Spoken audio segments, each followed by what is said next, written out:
The Bay Select Committee believe that Thomas Cook's directors and their auditors have serious questions to answer.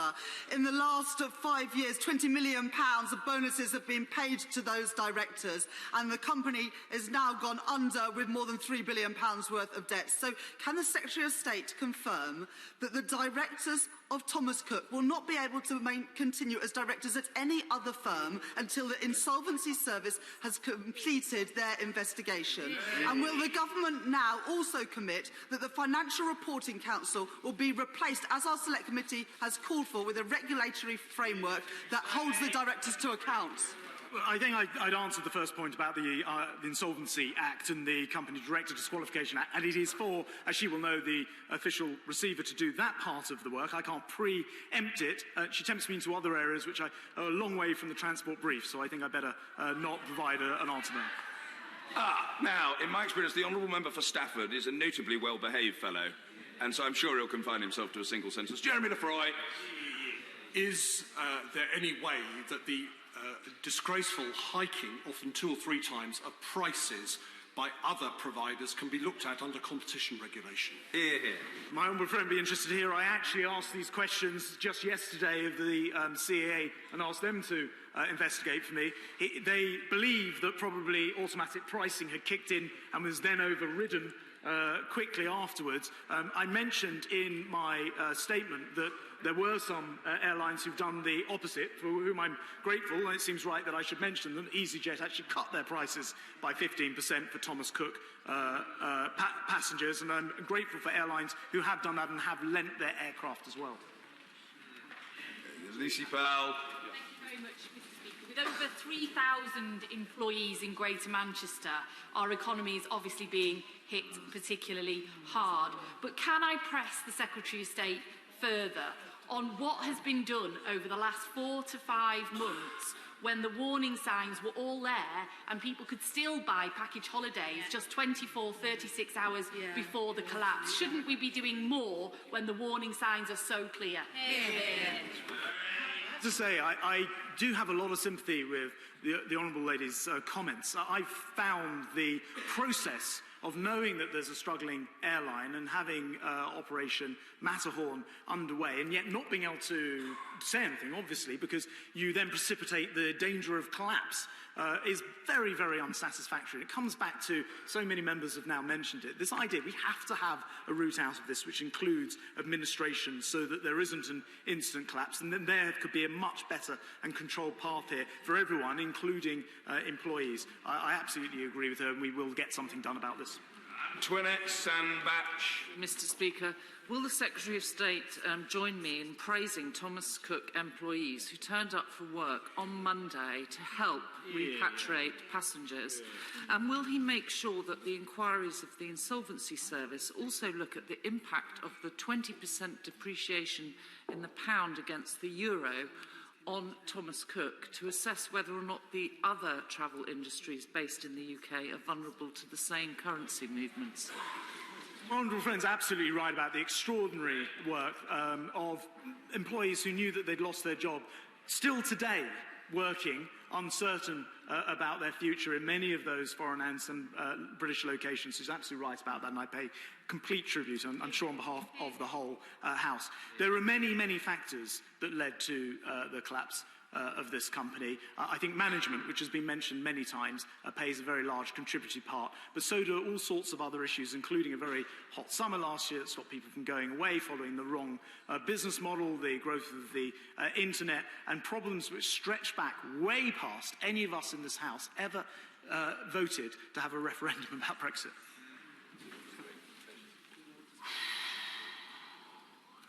Clive Betts.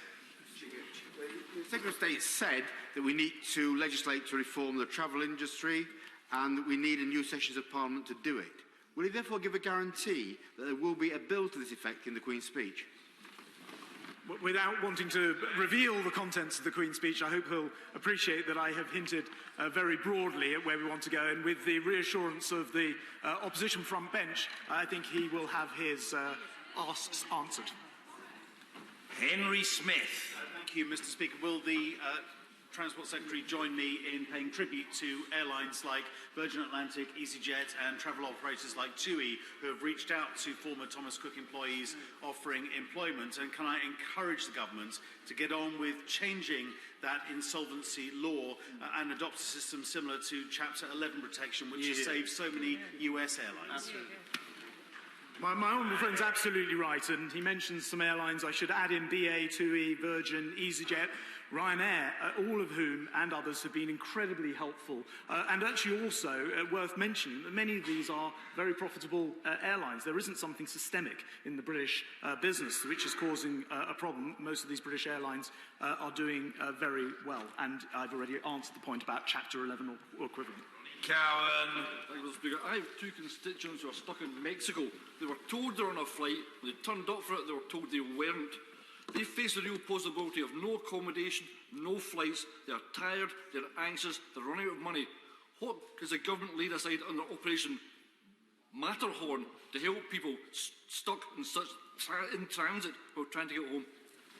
It's hugely distressing to hear about people who are stuck. What I will say to him is the CAA are actively monitoring anyone who calls in, and the lines there, the websites there, and even people who post on social media. And if he himself would like to try to get them assistance, I will make sure that he's able to hook up with the CAA to get the message through. It should be said, I don't know their particular circumstances, whether they're atoll or not. In other words, whether their hotel is automatically being paid. It looks like not. But every effort is being made to bring them home. And I hope he will understand that hiring 45 aircraft when the MAX 737 is out of commission and therefore the market is restricted has meant that this is an enormous project, which has meant that sometimes we've had the wrong size aircraft with a number of passengers there. But his constituents, if they're stuck, will be given every assistance, and I think that he and I can help get them the assistance.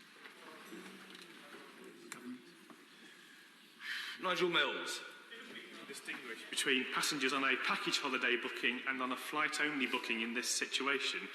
Would the Secretary of State agree we should now bring flight-only bookings into the atoll regime so we can actually have a fair contribution from those passengers and the airlines? Yeah, it's not quite the case that we can't distinguish, though I take his point. We can distinguish between the two, but I do think there's a very strong argument for making sure that when you book a flight, one way or the other, that is insured, and the cost doesn't then ultimately fall on the taxpayer. Kevin Jones. The directors walked away with millions, while hard-working employees of Thomas Cook, such as Gemma Lynch, in my constituency of Economy of the Weekend, has lost her job. Could the Secretary of State outline how she and others can contact the DWP for the help that's been outlined? And separately, would he make any comment about the pensioners in receipt of pension or future pension arrangements for those who are already paid into the pension? On the pensions front, I should say I think there are 4 different Thomas Cook pensions, the largest of which is a £1 billion fund, and that will now be handled through the usual insolvency pension fund process. It is, of course, a worrying time for everyone involved, and with regard to his constituent that he mentions, DWP are ready for her to make contact through the Rapid Response Unit, and if I could ask him if there are any difficulties, to please alert me, and I will make sure that the Business Secretary and that task force is immediately switched on to any problem that occurs. Very keen to get real-time feedback on this. James Cartledge. Mr. Speaker, like many colleagues, I have a Thomas Cook branch in Sudbury, my constituency, which is closed, and I'm grateful to him for the work he will be putting in place to support redundant staff. But does he agree with me that the biggest cause of that collapse was the unsustainable debt that this company had, which came from a merger strategy that was completely flawed, and that those who oversaw those mergers and would have earned handsomely from it, and those who have run this company into the ground, must be held to account? Well, I entirely agree with my honourable friend. Look, companies do sometimes go bust. The problem with this is they're going bust, leaving a lot of people at a massive scale, and this country with an enormous problem to resolve. And that is why I think he's right about everything he's just said. Daniel Zeichner. Airports like Stansted, Mr. Speaker, have really stepped up helping people come home, but also have job opportunities. And can I have an assurance from the Secretary of State that every Thomas Cook employee will be made aware of the opportunities that are available at the airports like Stansted? But the honourable gentleman is absolutely right. Stansted, in fact, all the other airports, I've been in touch with many of them, have been very forthcoming with their assistance. Stansted are building a STEM college there at the moment with lots of job opportunities, and I think he's made the point, it's on record, that Thomas Cook employees who are losing their jobs will no doubt find some of those travel-related jobs very interesting indeed. Thank you very much. Douglas Ross. Mr. Speaker, Murray had two branches of Thomas Cook prior to the collapse, one in Buckie and one in Elgin. I've been in discussions with the Business Secretary over the last few days, but can the Secretary of State reiterate what the Government is doing to support, advise and help former employees of this company, both in high streets across Murray and the United Kingdom, but also those still abroad? Yes, absolutely. I mean, this rapid Job Centre Plus rapid response service is absolutely set up, ready and mobilised to assist. As I said in a previous response, if any of my honourable friends' constituents walk in and find that's not the case, then I will certainly want to know about it so that we can work on this cross-government task force to ensure they're getting the help that they need. Hobhouse. Speaker, following the closure of 588 Thomas Cook outlets, including the one in Abbeygate Street in Bath, what is he and his government doing about halting the further decline of the high street? My right honourable friend, the High Streets Minister, has already been in contact with me about the hole that this leaves, the further hole that this leaves in our High Street, and he has a number of fantastic programmes that many of us in this House will have our own local authorities bidding for in order to enhance and improve high streets, which are, as this latest collapse has shown, dramatically changing as people need to come to the high street for an experience or for a service that they can't get elsewhere, perhaps online. And my right honourable friend will be very happy to speak to the honourable lady about it. Richard Graham. Action taken on the priorities, which are to repatriate customers as soon as possible and to help innocent staff like those at Thomas Cook Gloucester get new jobs as quickly as possible. But would my right honourable friend agree that as well as an investigation into the corporate behaviour and directors' decisions and future protection for pensioners and so on, could his department oversee also looking at the aviation sector, a great British strength in general, to see whether there are parts of that sector, and in particular package tour operators, who haven't adjusted to changing circumstances as quickly as they should, and see what more could be done?